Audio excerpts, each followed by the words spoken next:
10ನೇ ತರಗತಿವರೆಗೆ 20 ನಂಬರ್ಗೆ ನೀವು ಪರೀಕ್ಷೆನ ಮಾಡಬೇಕಾಗ್ತದೆ. ಅದು ನಿಮ್ಮ ಗಮನದಲ್ಲಿ. ಮತ್ತು ಈಗಾಗಲೇ ಸುತ್ತೋಲೆಯನ್ನು ಹೊರಡಿಸಿದ್ವಿ. ಮತ್ತು ಕೆಲವೊಂದಿಷ್ಟು ಈ ಲೆಸನ್ ಬೇಸ್ಡ್ ಅಸೆಸ್ಮೆಂಟ್ಗೆ ಸಂಬಂಧಪಟ್ಟಂತೆ ಕೆಲವೊಂದಿಷ್ಟು ಬದಲಾವಣೆಯನ್ನು ಸಹ ಮಾಡ್ತಾ ಇದ್ದೀವಿ. ನೀವು ಭಾಳಷ್ಟು ಜನ ಟೀಚರ್ಸ್ ಹೇಳ್ತಾ ಇದ್ರು, ಸರ್ ನಮಗೆ ತುಂಬ ಜಾಸ್ತಿ ಆಯಿತು, 25 ನಂಬರ್ಗೆ ಎಕ್ಸಾಮಿನೇಷನ್ ಮಾಡೋದು ಕಷ್ಟ ಆಗ್ತದೆ, ತಿಂಗಳು ಪೂರ್ತಿ ಅದನ್ನೇ ಮಾಡ್ಕೊಂಡಿರಬೇಕಾಗುತ್ತೆ, ಪಾಠ ಮಾಡೋಕ್ಕೆ ಸಮಯಾವಕಾಶ ಸಿಗಲ್ಲ ಅಂತೇಳಿ. ಸೊ ಅದನ್ನು ಗಮನಿಸಿ ಸರ್ಕಾರ ಏನು ಮಾಡಿದೆ, ಈಗ 1ರಿಂದ 5ನೇ ತರಗತಿವರೆಗೂ 10 ನಂಬರು ಪ್ಲಸ್ 5 ನಂಬರ್ವರೆಗೂ ಒಟ್ಟು 15 ಅಂಕಕ್ಕೆ, ಮತ್ತು 6ರಿಂದ 10ನೇ ತರಗತಿವರೆಗೆ 15 ಪ್ಲಸ್ 5 ಮರುಸಿಂಚನ ಒಟ್ಟು 20 ಅಂಕಕ್ಕೆ ಪರೀಕ್ಷೆ ಮಾಡೋದಕ್ಕೆ ನಮಗೆ ಸರ್ಕಾರ ಪರ್ಮಿಷನ್ ಕೊಟ್ಟಿದೆ. ಇದಕ್ಕೆ ಸಂಬಂಧಪಟ್ಟಂಥ ಡಿಟೇಲ್ ಆಗಿರ್ತಕ್ಕಂಥ ಸುತ್ತೋಲೆ ಈಗ ನಾವು ಇವತ್ತು ಅಥವಾ ಇವತ್ತು ಸಾಯಂಕಾಲ ಮಂಡೇ ನಾವು ಬಿಡುಗಡೆ ಮಾಡ್ತಾ ಇದ್ದೀವಿ. ಇದು ನಿಮ್ಮ ಗಮನದಲ್ಲಿ ಇರಲಿ. ಇದ್ರ ಜೊತೆಗೆ ಕೆಲವೆಲ್ಲ ಹೇಳ್ತಾ ಇದ್ರು, ಸರ್ ನಮ್ಮ ಲ್ಯಾಂಗ್ವೇಜಸಲ್ಲಿ ತುಂಬ ಚಾಪ್ಟರ್ಸ್ ಇದೆ, ಸೋಷಿಯಲ್ ಸೈನ್ಸಲ್ಲಿ ತುಂಬ ಚಾಪ್ಟರ್ಸ್ ಇದೆ, ಸೊ ಅಷ್ಟನ್ನು ಮಾಡೋಕ್ಕಾಗೋದಿಲ್ಲ ಅಂತೇಳಿ ಅಲ್ಲೂ ಸಹ ನಾವು ಸರ್ಕಾರ ಕೆಲವೊಂದಿಷ್ಟು ಅಲ್ಲೂ ಲಿಬರಲೈಸ್ ಮಾಡಿದೆ. ನಾವು ಭಾಷೆಗೆ ಸಂಬಂಧಪಟ್ಟಂತೆ ಒಂದು ಪ್ರೋಸು ಮತ್ತು ಒಂದು ಪೊಯಿಟ್ರಿ ತೆಗೆದುಕೊಂಡು ಎರಡು ಸೇರಿಸಿ ಒಂದು ಲೆಸನ್ ಬೇಸ್ ಅಸೆಸ್ಮೆಂಟ್ ಮಾಡೋದಕ್ಕೆ ನಾವು ಪರಿಗಣಿಸ್ತಾ ಇದ್ದೀವಿ. ಹಾಗೆ ಸೋಷಿಯಲ್ ಸೈನ್ಸಲ್ಲೂ ಸಹ ಒಂದೇ ಚಾಪ್ಟರ್ ಪ್ರತಿ ಚಾಪ್ಟರ್ ಮಾಡೋ ಬದಲು 1ರಿಂದ 2 ಚಾಪ್ಟರ್ಗಳನ್ನು ಸೇರಿಸ್ಕೊಂಡು ನಿಮ್ಗೆ ಅನುಕೂಲಕ್ಕೆ ತಕ್ಕನಾಗೆ ಯೂನಿಟ್ ಟೆಸ್ಟ್ ಮಾಡೋದಕ್ಕೂ ಸಹ ನಾವು ಗೈಡ್ಲೈನ್ಸನ್ನು ಕೊಡ್ತಾ ಇದ್ದೀವಿ. ಸೊ ಇವೆಲ್ಲವನ್ನೂ ಸಹ ಗಮನಿಸ್ಕೊಳ್ಳಿ. ಮತ್ತು ಈಗಾಗಲೇ ನಾವು ಕ್ವಶನ್ ಬ್ಯಾಂಕನ್ನು ಬಿಡುಗಡೆ ಮಾಡಿದ್ವಿ. ದಯಮಾಡಿ ಅದಕ್ಕಿನ್ನೂ ಫೀಡ್ಬ್ಯಾಕ್ ಬೇಕು ನಮಗೆ. ಅದೇ ಫೈನಲ್ ಅಲ್ಲ. ಈ ಲಾಸ್ಟ್ ಟೈಮು ಮಾನ್ಯ ಪ್ರಧಾನ ಕಾರ್ಯದರ್ಶಿಗಳು ಸುಮಾರು ಇದೇ ಶನಿವಾರ ಒಂದು ತಿಂಗಳ ಹಿಂದೆ, ಒಂದು 21 ದಿವಸದ ಹಿಂದೆ ಒಂದು ವಿಸಿ ಮಾಡಿದ್ರು. ಸೊ ಮಾಡಿದ ಸಂದರ್ಭದಲ್ಲಿ ಹೇಳ್ತಾ ಇದ್ರು, ಈಗ ನಾವೇನು ಕ್ವಶನ್ ಬ್ಯಾಂಕ್ ಮಾಡಿದ್ದೀವಿ, ಇದಕ್ಕೆ ಏನಾದ್ರು ಸಲಹೆಗಳು, ಇನ್ನೂ ಏನಾದ್ರು ಬದಲಾವಣೆಗಳು ಮತ್ತು ಹೆಚ್ಚುವರಿಯಾಗಿ ಸೇರಿಸಲ್ಬೇಕಾಗಿರ್ತಕ್ಕಂಥ ಪ್ರಶ್ನೆಗಳು ಏನಾದ್ರು ಇದ್ದರೆ ನೀವು ಕಳಿಸ್ಕೊಡಿ ಅಂತ ಹೇಳ್ಬಿಟ್ಟು ದಯಮಾಡಿ ಈಗಲೂ ಸಮಯಾವಕಾಶ ಇದೆ. ಆಗಸ್ಟ್ 10ನೇ ತಾರೀಕು ತನಕ ಸಹ ನಿಮ್ಗೆ ಅವಕಾಶ ಇದೆ.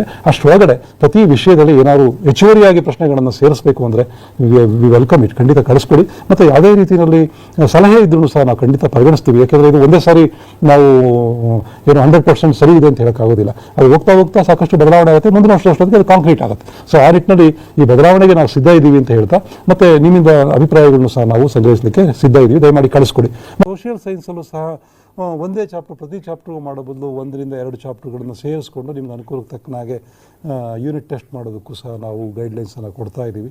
ಸೊ ದಿನಾಂಕ 2/8/2025 ಮರುಸಿಂಚನ ಯೂಟ್ಯೂಬ್ ಲೈವ್ ಕಾರ್ಯಕ್ರಮದಲ್ಲಿ 6ರಿಂದ 10ನೇ ತರಗತಿಗೆ ಬೋಧಿಸುವಂತಹ ಶಿಕ್ಷಕರ, ಮುಖ್ಯ ಶಿಕ್ಷಕರ ಹಾಗೂ ಎಲ್ಲ ಅನುಪಾಲನಾಧಿಕಾರಿಗಳ ಹಾಗೂ ಅನುಷ್ಠಾನಾಧಿಕಾರಿಗಳ ತರಬೇತಿ ಕಾರ್ಯಾಗಾರದಲ್ಲಿ ಈ ಹಿಂದಿನಂತೆ LBAಗೆ ಸಂಬಂಧಪಟ್ಟಂತಹ ಹೊಸ ಅಪ್ಡೇಟನ್ನು ನೀಡಿದ್ದು, ಅದರಂತೆಯೇ ಕ್ರಮವಹಿಸಬೇಕಾಗುತ್ತದೆ. ಇದಕ್ಕೆ ಸಂಬಂಧಪಟ್ಟಂತಹ ಅಧಿಕೃತ ಆದೇಶ ತಕ್ಷಣದಲ್ಲಿಯೇ ಬರುವುದಾಗಿ ತಿಳಿಸಿದ್ದು, SATS LBA ವೆಬ್ಸೈಟ್ನಲ್ಲಿ ಈಗಾಗಲೇ ಈ ಬದಲಾವಣೆಗಳನ್ನು ಅನುಷ್ಠಾನಗೊಳಿಸಿರುತ್ತಾರೆ. ಈಗಾಗಲೇ ನಮೂದಿಸಿದ್ದಂತಹ ಫಲಿತಾಂಶ ಹಾಗೂ ಗ್ರೇಡ್ಗಳು ಬದಲಾವಣೆಯಾಗಿದ್ದು, ಕೆಲವರ ಮಾಹಿತಿಗಳು ಸಂಪೂರ್ಣವಾಗಿ ಎರೇಸ್ ಆಗಿರುವುದಾಗಿ ತಿಳಿಸಿರುತ್ತಾರೆ. ಈ ಶೈಕ್ಷಣಿಕ ವರ್ಷವು ಮರುಸಿಂಚನ ಕಾರ್ಯಕ್ರಮವನ್ನು ಇಡೀ ರಾಜ್ಯದ 27 ಜಿಲ್ಲೆಗಳಲ್ಲಿ ಅನುಷ್ಠಾನಗೊಳಿಸಲಿದ್ದಾರೆ. ಈಗಾಗಲೇ ಶಿಕ್ಷಕರ ಕೈಪಿಡಿ ಹಾಗೂ ವಿದ್ಯಾರ್ಥಿಗಳ ಅಭ್ಯಾಸ ಪುಸ್ತಕಗಳು DSERT ವೆಬ್ಸೈಟ್ನಲ್ಲಿ ಲಭ್ಯವಿದ್ದು, ಅದನ್ನು ಡೌನ್ಲೋಡ್ ಮಾಡಿಕೊಂಡು ಬಳಸಬಹುದಾಗಿರುತ್ತದೆ. ಈ ಬಗ್ಗೆ ತರಬೇತಿಯನ್ನು ಸಹ ನೀಡುವುದಾಗಿ ತಿಳಿಸಿರುತ್ತಾರೆ. ಕಳೆದ ವರ್ಷದ SSLC ಪರೀಕ್ಷೆಯಲ್ಲಿ ಟಾಪ್ 3 ಉತ್ತಮ ಫಲಿತಾಂಶವನ್ನು ಪಡೆದಂತಹ ಜಿಲ್ಲೆಗಳನ್ನು ಹೊರತುಪಡಿಸಿ ಉಳಿದಂತಹ ಎಲ್ಲ 27 ಜಿಲ್ಲೆಗಳಲ್ಲಿಯೂ ಮರುಸಿಂಚನ ಕಾರ್ಯಕ್ರಮವನ್ನು ಅನುಷ್ಠಾನಗೊಳಿಸುತ್ತಿದ್ದು, ಅತಿ ಶೀಘ್ರದಲ್ಲಿಯೇ ಇದಕ್ಕೆ ಸಂಬಂಧಪಟ್ಟಂತಹ ಸವಿವರವಾದಂತಹ ಸುತ್ತೋಲೆಯೂ ಸಹ ಲಭ್ಯವಾಗಲಿದೆ ಹಾಗೂ ತರಬೇತಿಗಳು ಸಹ ಪ್ರಾರಂಭವಾಗಲಿದೆ. LBAಗೆ ಸಂಬಂಧಪಟ್ಟಂತಹ ಸುತ್ತೋಲೆಯಲ್ಲಿನ ವಿವರಗಳಿಗಾಗಿ ಡಿಸ್ಕ್ರಿಪ್ಷನ್ ಬಾಕ್ಸ್ನಲ್ಲಿರುವಂತಹ ಲಿಂಕ್ಗಳನ್ನು ಕ್ಲಿಕ್ ಮಾಡಿ ಸಂಪೂರ್ಣ ಮಾಹಿತಿಯನ್ನು ಪಡೆದುಕೋಬಹುದಾಗಿರುತ್ತೆ. BLO ಹಾಗೂ ಸೂಪರ್ವೈಸರ್ಗಳಾಗಿ ಕರ್ತವ್ಯವನ್ನು ನಿರ್ವಹಿಸುತ್ತಾ ಇರುವವರಿಗೆ ಸಿಹಿ ಸುದ್ದಿ ಅಂತಲೇ ಹೇಳಬಹುದು. ಇದುವರೆಗೆ ಇದ್ದಂತಹ ಗೌರವಧನವನ್ನು ಇಮ್ಮಡಿಗೊಳಿಸಿದ್ದು, BLOರವರಿಗೆ ಇದುವರೆಗೆ 6,000 ವಾರ್ಷಿಕವಾಗಿ ನೀಡುತ್ತಿದ್ದದ್ದು ಈಗ 12,000 ರೂಪಾಯಿಗಳಿಗೆ ಏರಿಕೆಯನ್ನು ಮಾಡಿರುತ್ತಾರೆ. ವಿಶೇಷ ಕಾರ್ಯಾಚರಣೆಗಳಿಗೆ 1,000 ರೂಪಾಯಿ ಇದ್ದದ್ದನ್ನು 2,000 ರೂಪಾಯಿಗಳಿಗೆ ಏರಿಕೆ ಮಾಡಿದ್ದಾರೆ.